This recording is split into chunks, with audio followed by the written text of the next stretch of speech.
Hello everyone, welcome back to my channel. I'm Kissy. So today I wanted to do a video in regards to the INFJ MBTI Myers-Briggs personality type. So because I am an INFJ, I wanted to share my personal thoughts on the matter in hopes that other INFJs that may be new to this or that are seeking a different perspective maybe, or something that can contribute to the self-discovery process of an INFJ. So anyway, I'm sharing it to share it. I'm very interested in the matter, and I guess it took for me to understand that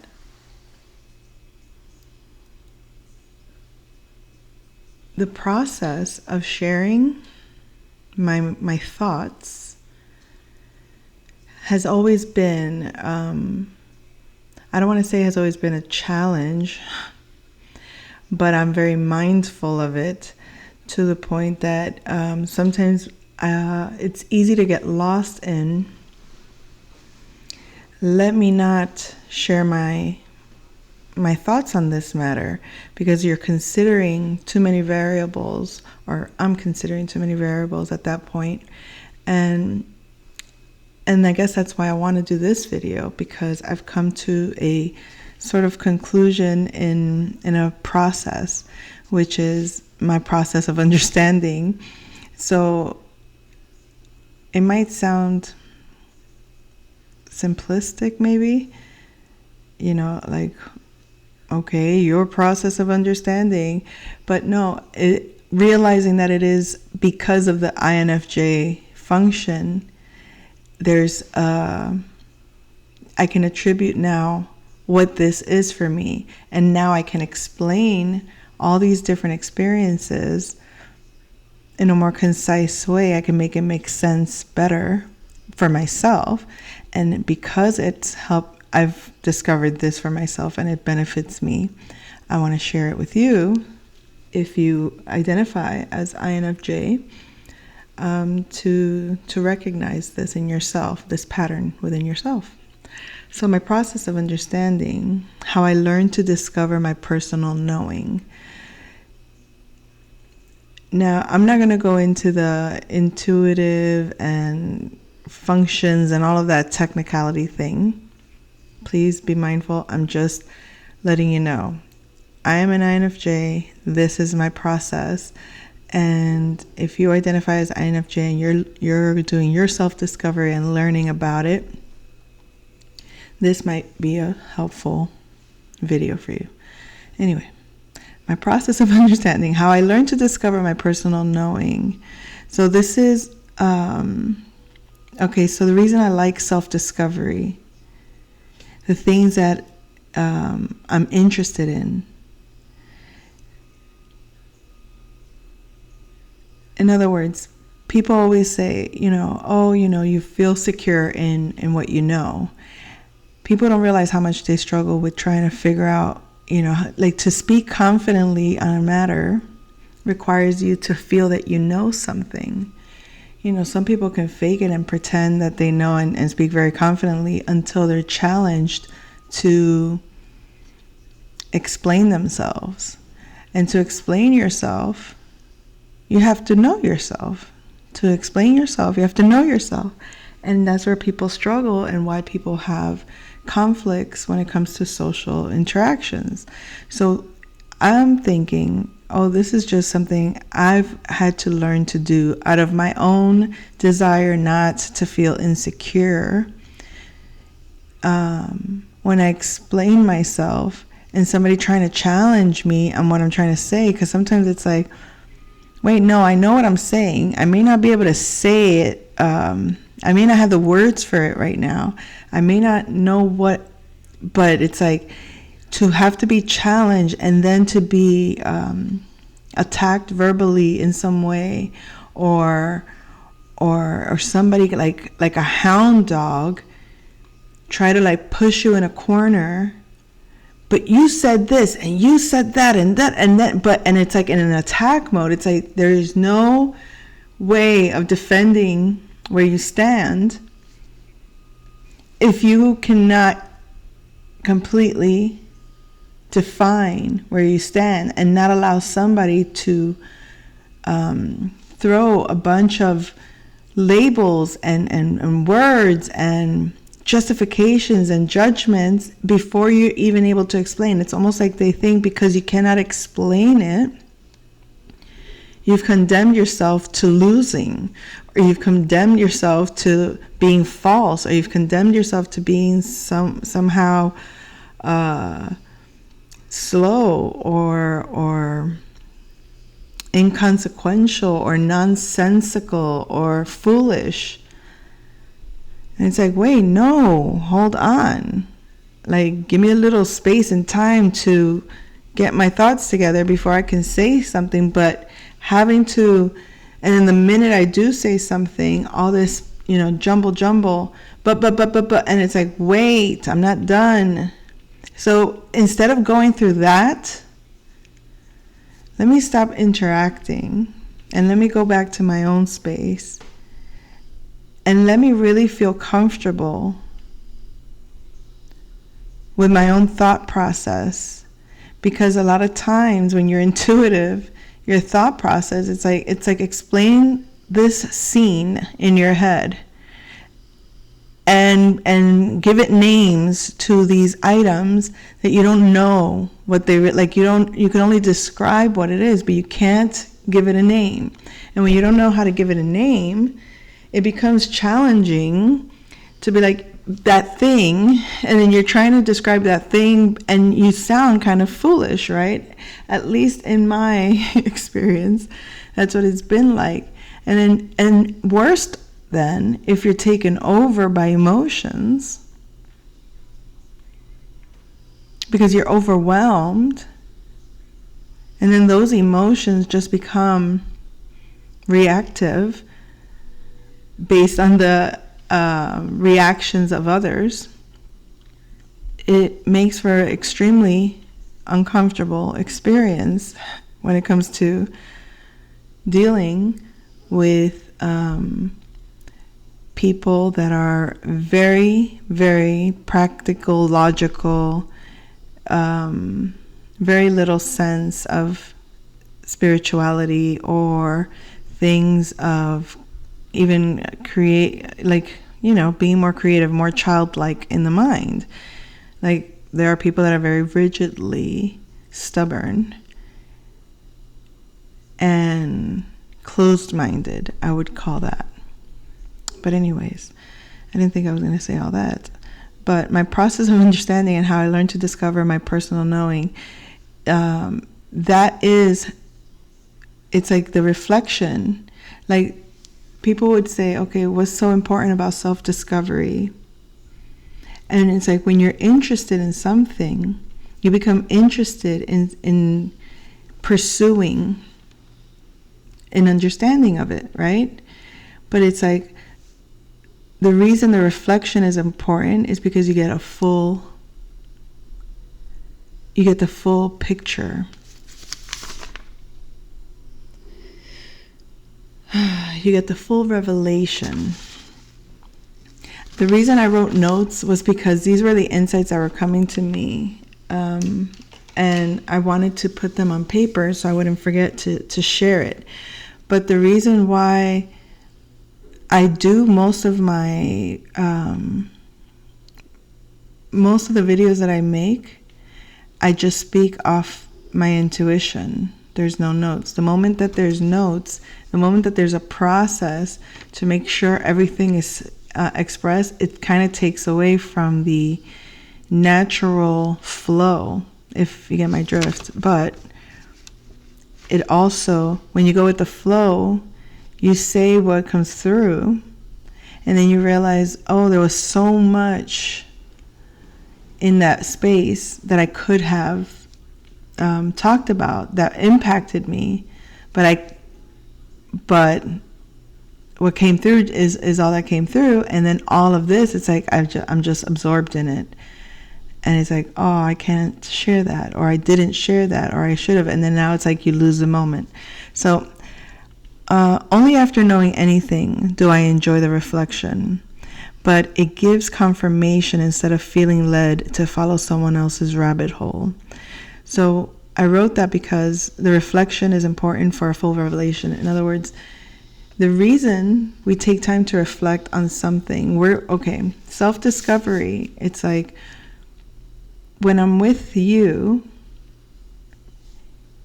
all of this is going on with me. And I'm trying to understand, what is all this going on with me when I'm with you? If I'm interested in you. If I'm interested in you, then I'm interested because you make me feel things. You make me interested in peeking through the veil, so to speak. And so when I inquire and ask, and I hear something and I see something and it's inspiring, or this is the self-discovery, the learning process, right? Or at least the self-discovery, where I can feel confident in saying, I know this to be true. So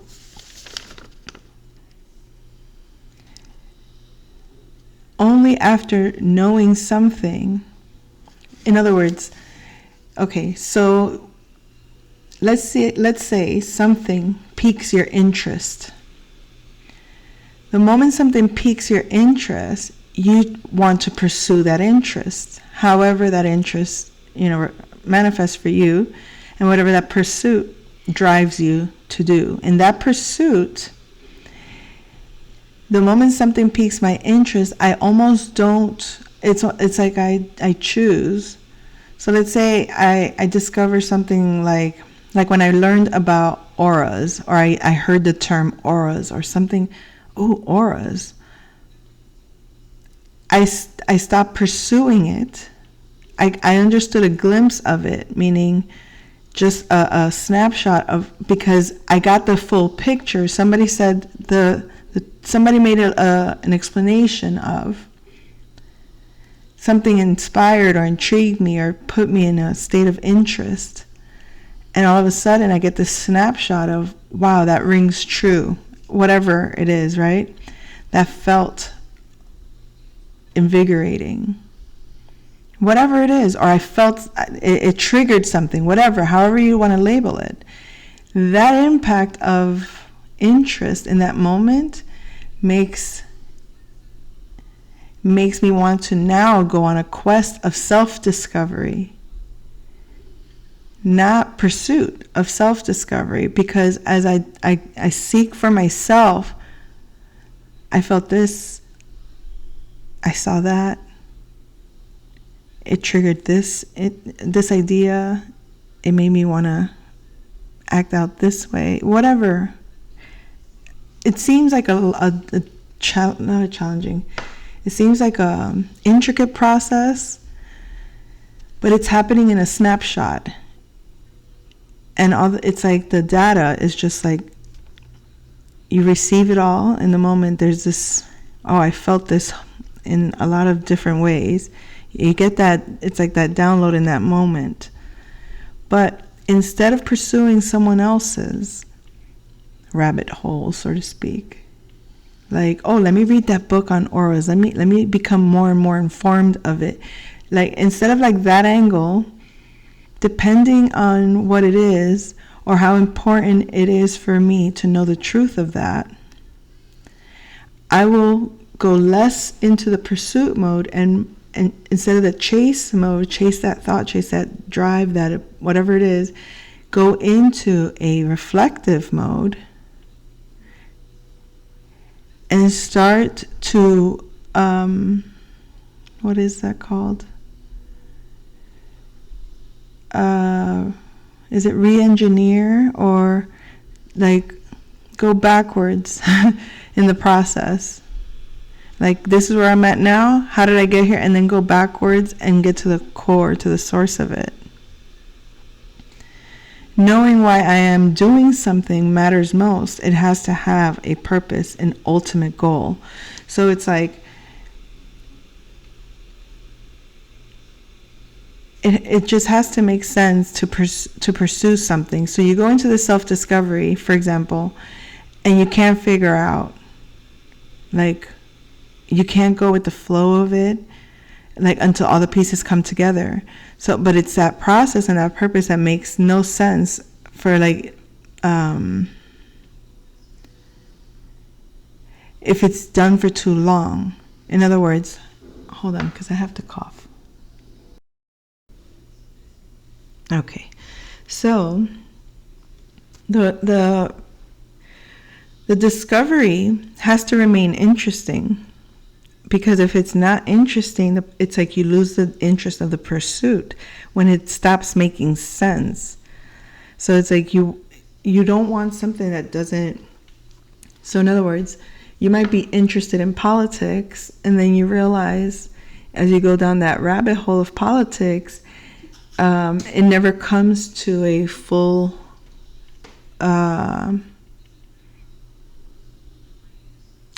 revelation where you can say, oh, that makes sense.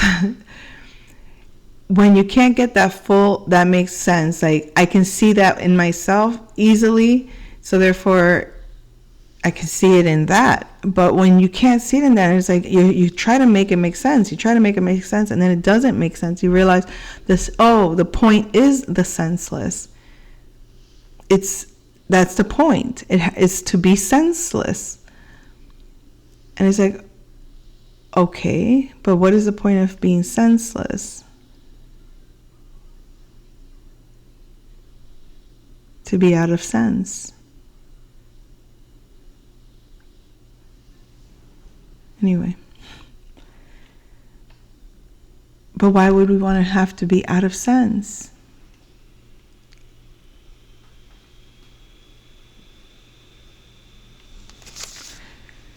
Okay. I feel like I feel like I'm going around the main point that I wanted to make.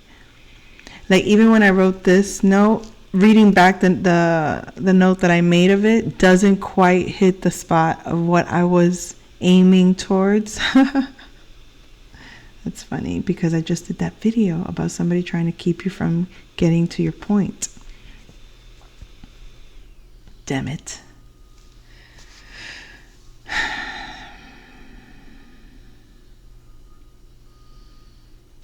Let me just read this real quick, because there's more, folks. There's more. If I can't figure out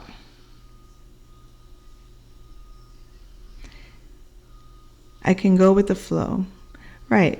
I can go with the flow when I can't figure something out. In other words, I don't have to make it make sense right now. Let me allow myself the time to make it make sense. Let me just flow with it. Let me see where it leads. Let me see what moves with it. And it's like, okay, I can go with the flow with that, to see how the pieces are coming together. But if the pieces never quite come together, or the pieces that I am getting are just not making any sense, and that, depends on how important it is or how much you're invested into it, that process you can invest a lot of time into something, or you can just, realize, oh, this is senseless. I'm not even going to waste my time on this, and just stop it right there at knowing it's not making sense. It's better to, if it's not making sense right away, just don't even pursue it, because if it's meant to make sense, then let the other person at that point make it make sense for you. Like, don't go try to make sense out of something that makes no sense. You get it? Oh, goodness gracious, because this is like giving me different scenarios. This is like in love matters. You can be with someone that at the beginning you feel like you guys vibe on every level. You're like, wow, I feel you. And then all of a sudden, their behavior doesn't match what they say. And you're like, this doesn't make sense. Well, no, it doesn't make sense. All those senses you were feeling aren't there anymore. They shut them down. They close them off. They blocked it off. So it's like, why are you blocking it off? There's a reason. And it's like, okay, now we see that whatever opened when you when you engaged initially, whatever opened up, closed off. Now, for me, that process would have put me in a fucking wild goose chase of, but why? Like, that doesn't make sense. It doesn't make sense. Exactly. It doesn't make sense. So, instead of losing your mind, trying to make it make sense, you stop right there. And when you stop right there, you can see that when something doesn't make sense, it's either because it just doesn't, or because that person is overcomplicating it. The flow stopped flowing, and that was it. So that's what someone says, like, oh, you switched up, or oh, you changed, or oh, things used to be like this and now they're like this. And it's like, but why is it like this? And, it's like, well, people change. People are fickle.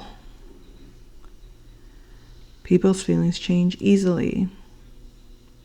And I guess that's the process of the mating game. I don't know. So,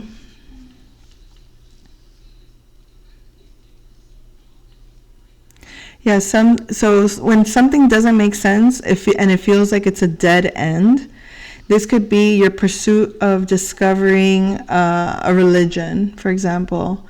You go into this church and everything makes sense. It's like, wow, this aligns. This feels, it rings true to my spirit. It rings true to what my idea of holiness feels like. And then you experience things that start, feeling like, what happened here? Wait, stop. This doesn't align with this. It's out of integrity.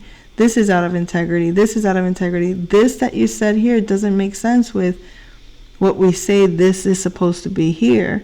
So right there, you start to do a process of elimination. And a lot of things that you pursue, and like, pursuing education also. You could pursue education, and it's like, yes, this is making sense. I want to go from this position to that position. I want to, as a student, I want to be a biologist, for example. You want to be a biologist? Okay, well, these are the classes you have to take in order to qualify to be in this program. Okay, you take the classes you're supposed to take in order to qualify to be in that program. You get in that program, and now that you're in that program, something happens. You realize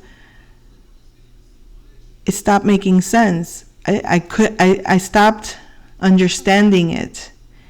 It became challenging, right? For example, it could be as simple as that. Yeah, it becomes challenging. Learning something, but when it becomes challenging, not because the process because you're confused. How do I put it? It's because something is interfered with. And it's all of a sudden it becomes policies or systems or whatever that are put in place that can't suddenly be explained, or that can't suddenly be, it's just the way we do it. No, that's just a school policy, from this, well, we don't go into that subject too much. This is just how we're told to do it.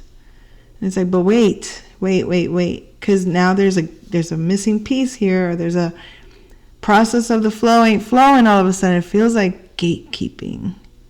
That's what it feels like somebody shut the door there and said, no, you can't go further in this. Do it this way. It's this way because we said so. And this is what it's going to take for you to do this. But it's like, but wait, but why is it this way? And why can't it be that way? Because look at this way. When you do it this way, this makes sense. But that way doesn't make sense. I don't understand. And then they'll be like, okay, never mind. And then you can't do something out of integrity. You're like, because in order for me to do something naturally, in order for me to do something that makes sense, the process has to be effective. And when it's not effective, it feels mechanical, or it feels stiffened or stiff in some way, like rigid, I mean. It loses its pizzazz. It loses its flow. It loses its ability to transcend what it's supposed to be. I don't know.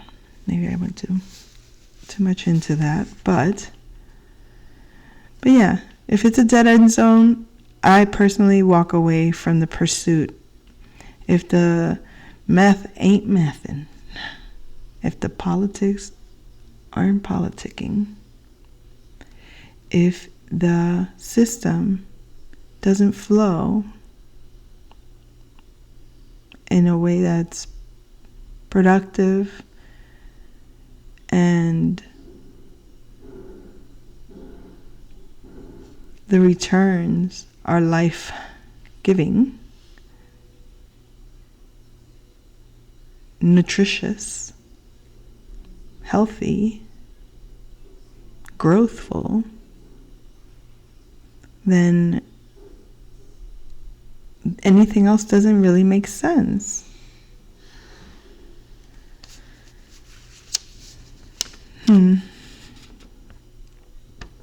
So when you have to walk away from something because it's just a dead end, and you just stop the pursuit of that, it's like you I think that's what they would call the door slam.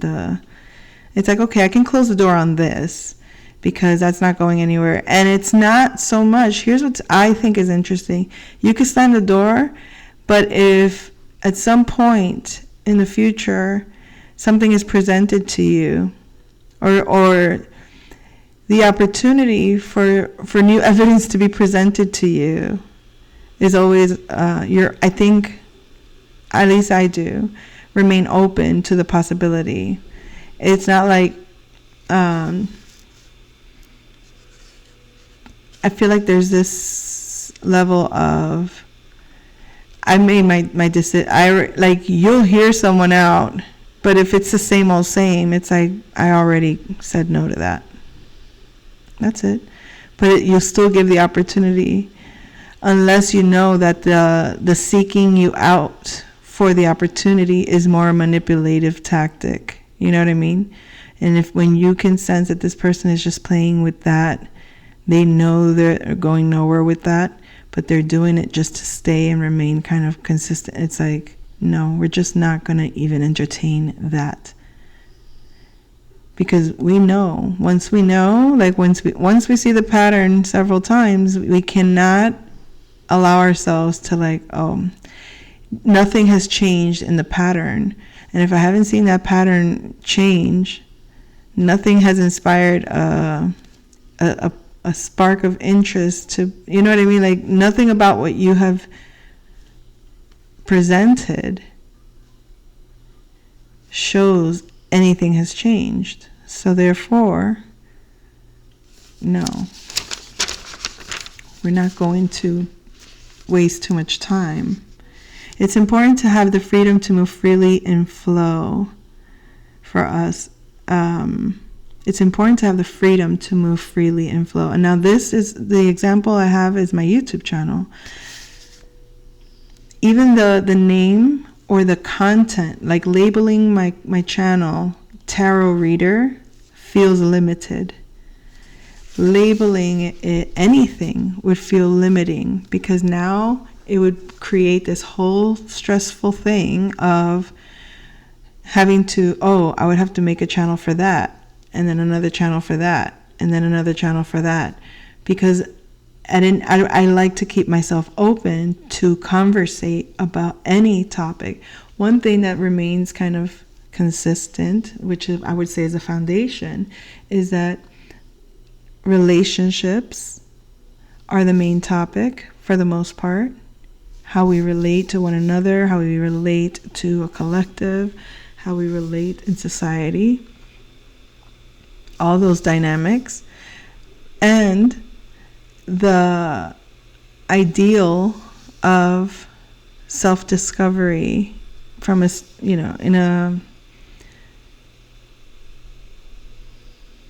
I don't want to say from a spiritual standpoint either, because that would be limiting it to just spiritual, because you don't have to consider yourself spiritual to want to discover archetypes or to want to discover what tarot is. But you may not want to categorize yourself as that, but those are the realms that you're tapping into when you have interest in those things, and those are the things that are considered taboo. So I don't like to give even the label of even making it something like with my actual, like, this is my channel with my name on it.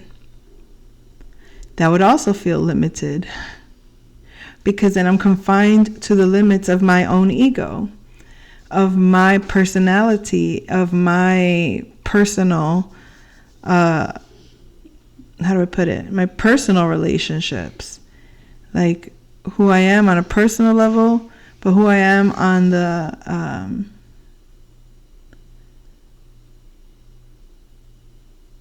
I guess you could say in the most detached way, like when I am of no one, meaning like I want to talk from a level that isn't attached to any label. At that point, it becomes like, are you like, you see that the personal dynamics can become affected if you keep it always too personal. Okay, don't mind my child over there. So something I realized also is that as an INFJ, there was like two phases: before a trauma, after the trauma. And I think it has to be, it was a very significant one. And what I mean is, there was a level of blindly being in the vibe, being taken over by the energy. For most of my life, I was just as intuitive as I was. If I was engaging with others, it was like I got lost in the energy, just participated in the energies, however it was. Whether it was family gatherings, whether it was a romantic relationship, whether it was friendships, whether it was socializing, having fun, whether it was working, I got taken over by the environment, and I was just being taken over. I was performing. I was in a performance, but I didn't even realize I was performing, kind of thing, you know? It's like, to me, it was just being, but that's what I now call being blindly in the vibe. And that could be both good experience or bad experience. So I was like the victim of, okay? Or the puppet of the energies, as you would. And that is how I was until a significant trauma. And when we say trauma, people think it's like something like, so disastrous. But it is traumatizing when your belief structure falls apart. If your belief in love looks a certain way and you're aiming towards it, and that's like the height of love for you, and the height of love means this to you, and that ideal gets broken, And if you're so identified with that label, when you're so identified with a label, like if your ultimate goal was to be somebody's spouse, not a particular person, but just being a married person, and you get that, and that becomes the revelation is what a delusion that was, or your illusion completely breaks down. That's like an identity crisis kind of thing. That's traumatic. I never considered it that way, but it's the moment that it took for me to change how I operate, to change how I move in the world. Like everything about how I felt I was changed, because it challenged me to rise up to being someone stronger than I thought I had to be, or stronger than I thought I was. And that feeling of victimization, that is kind of like the trauma. Like, holy fuck, when you wake up abruptly in that way, you get to a place where you're like, okay, something has to change. But that's what I mean by being blindly in the vibe taken over, versus after the trauma, you become very, very aware, very present, very quiet, and observant, calculating, noticing, being slower in how you're interacting, more scientific, more calculating. You become very purposeful, very sharp. And not to say that prior to that you weren't sharp, but you were just flowing. You were just being you. You were just feeling like, la la la, I am. But again, positive or negative. When you were the center of attention, you were the center of attention. When you were the life of the party, you were the life of the party. When you were the person everybody was talking trash about and being made to feel like you were trash, you were really feeling that. Like you were the characters that the energies were putting you in. And then you snap out of the reality, so to speak, and you become very aware of all of you start to notice how people are not what they seem. You become very logical, very calculating. And I think many people are either one way or the other. Seldom does a person that's extremely calculating allow themselves to ever again be taken over by energies. They get rigid. And seldom do people that are very taken over by energies ever want to be taken out of illusion,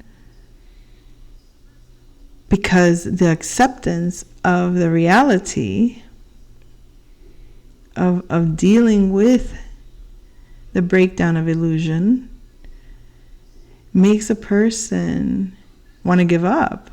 Because it is challenging. Like, how do I go on living a happy life when my dream is destroyed? Well, you have to build a new dream. You have to find a new inspiration. Or you have to be inspired within your own ability. You have to find a purpose to continue to live. When you feel that everything that was worth living for is gone. That was a Michael Bolton song. How can I? Okay, stop. But that's how it felt, right? Like the when the illusion breaks, it's like, oh my God, how do I go on living without my delusion of greatness. And I think that's a huge struggle. But I think that that's also the gift as an INFJ, being able to go through life, I guess you could say vacillating between both realms, moving through, realizing that that is what life is. You can't have the good without the bad without the good, right? Or the sometimes, I mean, how terrible would life be if you had to constantly be practical and logical all the time? And yes, sometimes, like, you can't entice me to get reactive, like, very easily anymore. Like, once you know that people do that on purpose, oh, let me get a reaction out of this person. Once you know people are playing with your feelings like that, you're like, oh, that's what you people do? Okay, well, I'm not. It kind of takes away the enthusiasm to be enthusiastic, because it's like you're not even really enthusiastic. You're doing pretend enthusiasm or pretend happy. I was actually enthusiastic until I realized you're not, and then it's like, oh, I don't want to be enthusiastic with somebody that's not enthusiastic about this. Never mind. So that could be kind of like, which is why I think INFJs can and choose to remain on their own. Because I think it gets to a point, like the cycle of self-discovery gets to, finding that sweet spot of, how did I get to a place where I can be free to move freely? And it's being in integrity with the word. Because when you make your intentions clear and you hold someone to be as clear as they can be, and you hold them to that, when they get out of that integrity, you might be able to bring it up once, maybe even twice. But then you're like, okay, this person is either asleep to their lack of integrity, or they're purposely pretending. And now I'm not going to invest too much time trying to figure out if you're in integrity. Are you pretending to be in integrity? Let me go and figure you out. No. Oh, you feel to me, and I'm getting the vibe that you're not quite what you say you are, and I will hold you to what you say you are. Not necessarily just what you say you are, but if I ask and you answer, and that's who you say you are, I will either know that this is who you are or you're not. So if you're not that way for real, then that's fine by me. But be who you say you are.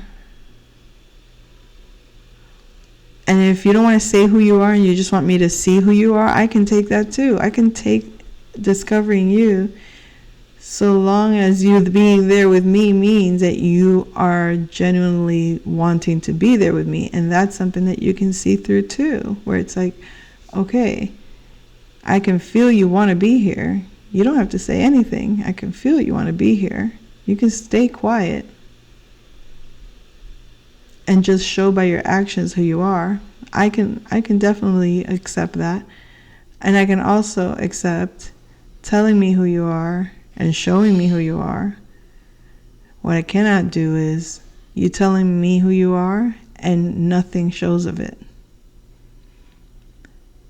Or telling me who you're not and everything that you are is showing.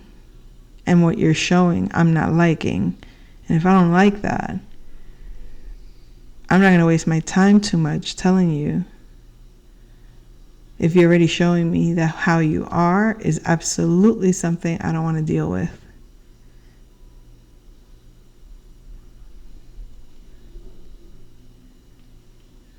So, as an INFJ, it would be the main points again, just to come back around with the whole thing, is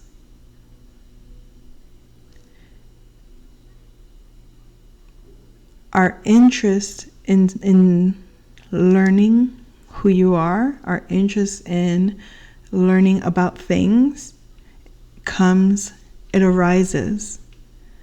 It just arises in us. It's that intuitive spark that says this is something for you to, because either A, the intention was already set, or it showed up, and the randomness of that, or the feeling that it was so random, like, wow, I wasn't expecting this, but it sparks something in you. It's like, okay, I have to see where this goes. And then it's effortless when you know yourself. But when you don't know yourself, you can put in a lot of effort in pursuing, thinking that the source of the pursuit is, what are you thinking? What are you feeling? What do you want? What are you this? What are you that? What are you blah, blah, blah? Like, why are you? What? Like, no. I'm not trying to probe you. I'm not trying to figure you out that way.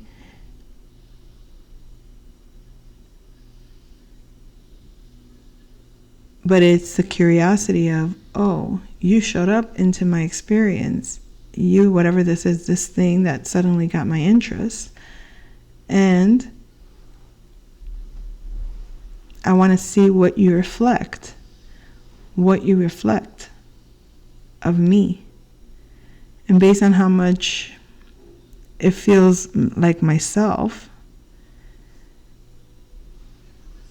then it would make it easier for me to trust in what I see of you.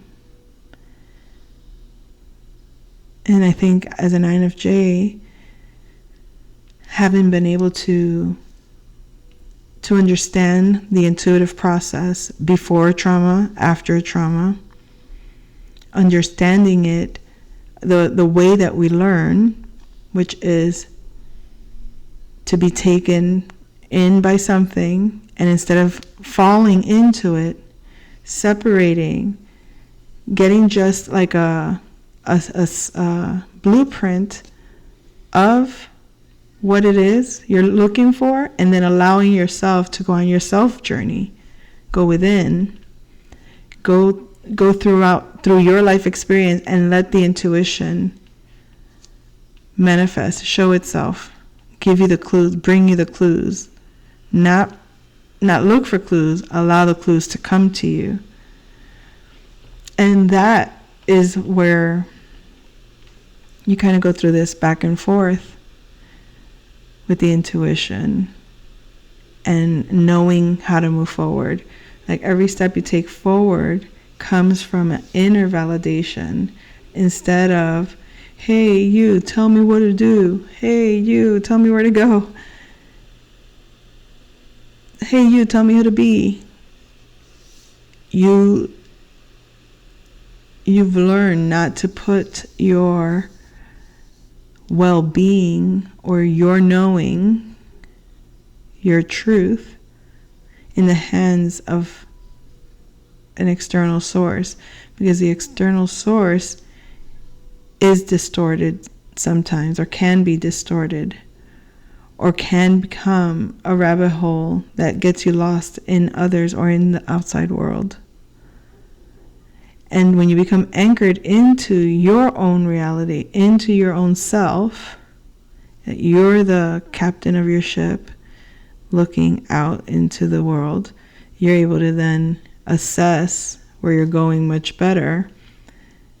And then when you dive into a world that's dark and you have no idea where you are, like, okay, perfect example is driving without a GPS, not having an address, just knowing that there's a few landmarks you're supposed to find, and there's a bunch of traffic, and you're trying to, like, I think it's this way. No, because you might have gone there one time when you were really young, and then you're like, I remember being somewhere around here, and then you're just kind of driving blindly. You're driving, not really knowing where you're going, just sensing where you're going. That is very uncomfortable. And that's how the INFJ intuition kind of works when we're not anchored in. It feels like, and it can even manifest as, I'm here to attest to that, as to that experience, driving downtown Miami, up and down A1A, having no idea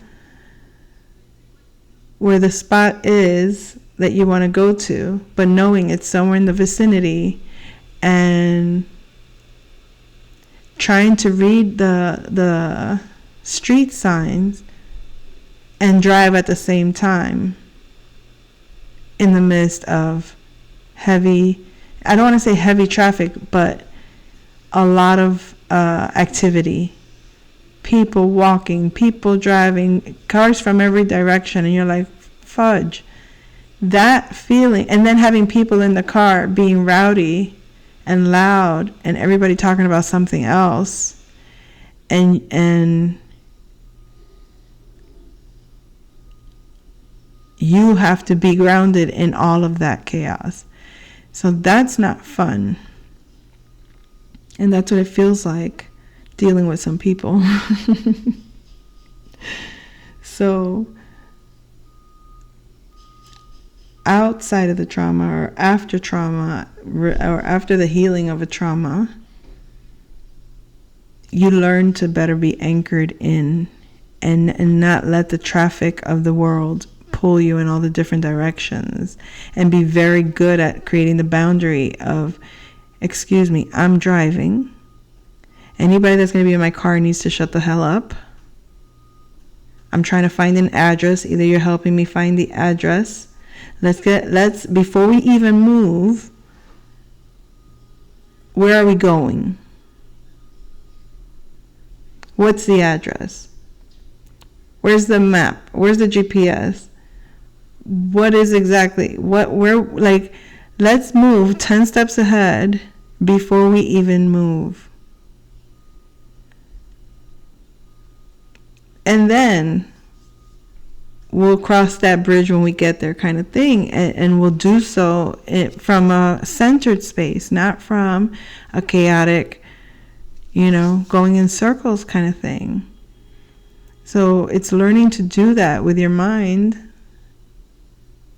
taking that approach, so to speak, of being prepared when you're going to go into that conversation, being prepared when you're going to make that move, being prepared when you're going to get into that relationship. Because if you go into it just like, oh, it just happened. Hey, let's everybody get in the car and let's just drive. Just drive where? Just drive. Okay, what? Where are we going? No, find that place. Remember that one place we went to? Yeah, kind of, sort of, but what? I don't know where it is. Just drive. No. That's how people move you and direct you and get you to do things out of your center that gets you in trouble if you don't know how to, say no. So that is the message for now. I'll come back with another message soon. Take care.